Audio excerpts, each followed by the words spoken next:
हमारे साथ गोशामहल से विधायक राजा सिंह जी जुड़े हैं। सर, कल रिजल्ट्स आने वाले हैं। आज हमने देखा कि आपने पूजा प्रार्थना की है, तो क्या आपने प्रार्थना की है, क्या आप एक्सपेक्ट कर रहे हैं?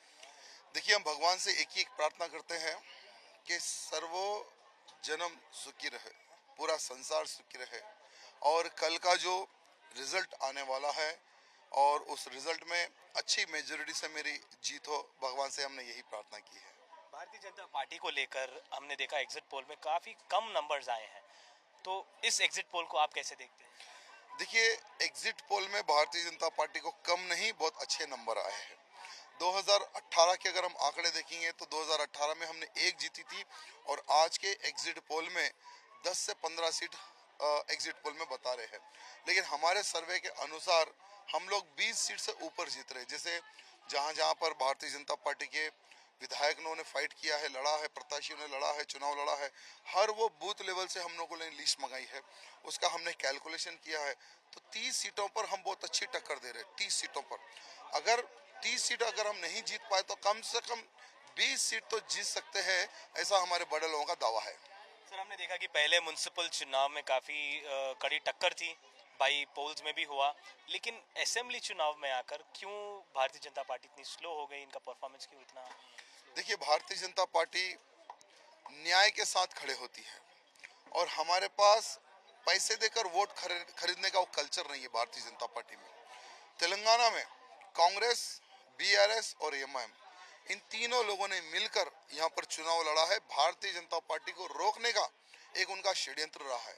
वो लोगों की तो इच्छा थी कि भारतीय जनता पार्टी तेलंगाना में जीरो हो जाए। मुझे हराने के लिए 100 करोड़ का इन्होंने इन्वेस्टमेंट किया है। हर वो वोटर को, यानी वोटर को उन्होंने पूछा कि तुझे क्या चाहिए।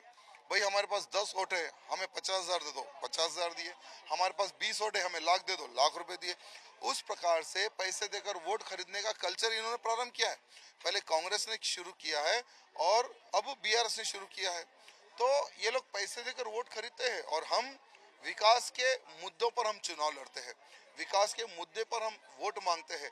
तो मैं समझता हूँ जो जनता विकास चाहती है तेलंगाना राज्य का, वो भारतीय जनता पार्टी को वोट देगी। नहीं, हम 5,000 10,000 में हम खुश है, 5 साल तक हम जिंदगी बिता सकते हैं, वो बीआरएस या कांग्रेस को वोट डालेंगे।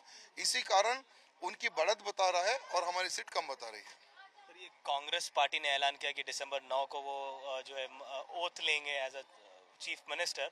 कांग्रेस पार्टी की तरफ से कोई उनका एमएलए लेगा। बीआरएस पार्टी कह रहे चार तारीख के दिन वो कैबिनेट मीटिंग बुलाए हैं।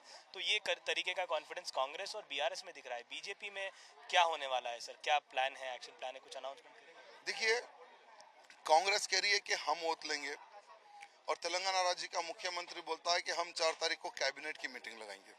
ये तो 3 तारीख को पता चलेगा कि किसके पल्ले में कुर्सी जाएगी, किसके पल्ले में ज्यादा विधायक जाएंगे।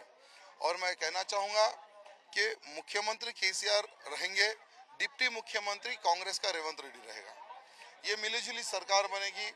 किसी को फुल मेजोरिटी नहीं आएगी, क्योंकि मैं पहले से ही एक चीज को फोकस कर रहा हूँ, ये तीन चोर एक ही है, एमआईएम, कांग्रेस और बीआरएस।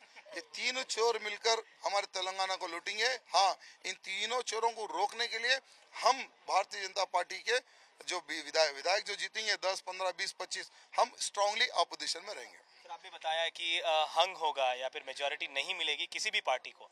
अगर बीजेपी के हाथ में चाबी मिलती है कि वो सरकार बना सके किसी से गठबंधन का, तो किससे ये चांसेस होंगे? हम किसी के साथ नहीं जाएंगे, हम स्ट्रांगली अपोजिशन में रहेंगे।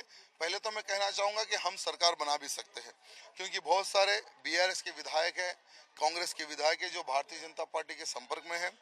वो कई दिनों से, कई महीनों से, कई सालों से देख रहे हैं कि वहाँ वो सेटिस्फाई नहीं है, इसलिए वो भी चाहते हैं कि एक बार डबल इंजन की सरकार तेलंगाना में बने।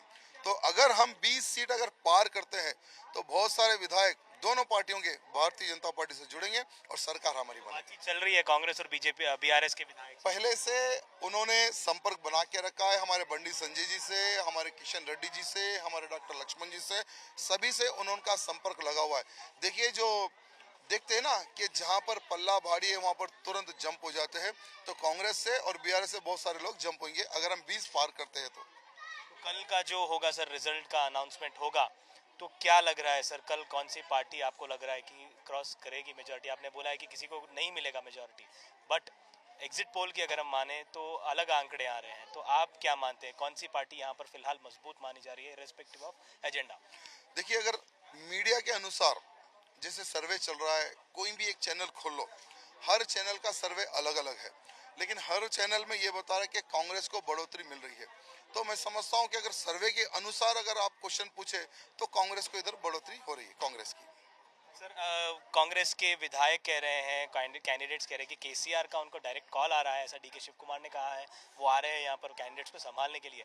क्या इस तरीके का कॉल बीजेपी के जो कैंडिडेट्स हैं उनको आया? क्या आपको ऐसा कोई कॉल आया? नहीं नहीं, ऐसे कॉल भारतीय जनता पार्टी को नहीं आते हैं। ऐसे कॉल बीआरएस के लोगों को और बीआरएस वाले कांग्रेस लोगों को कॉल कर लेते हैं। ये शोपटा भी है जस्ट मीडिया में कि हम दुश्मन हैं, हमारी लड़ाई है, ये सिर्फ मीडिया में फोकस करते हैं, लेकिन अंदरूनी कहीं कहीं बड़ी बड़ी होटलों में, कहीं कहीं बड़े बड़े फार्म हाउस में बैठकर तू मुख्यमंत्री बनेगा, मैं डिप्टी मुख्यमंत्री बनूंगा, तू होम मिनिस्टर बनेगा, मैं फाइनेंस मिनिस्टर बनूंगा, ऐसी ऑलरेडी इनकी साठगांठ हो चुकी है। ये 3 तारीख की शाम तक आपको पता चल जाएगा कि कौन किसकी गोद में बैठेगा जाकर।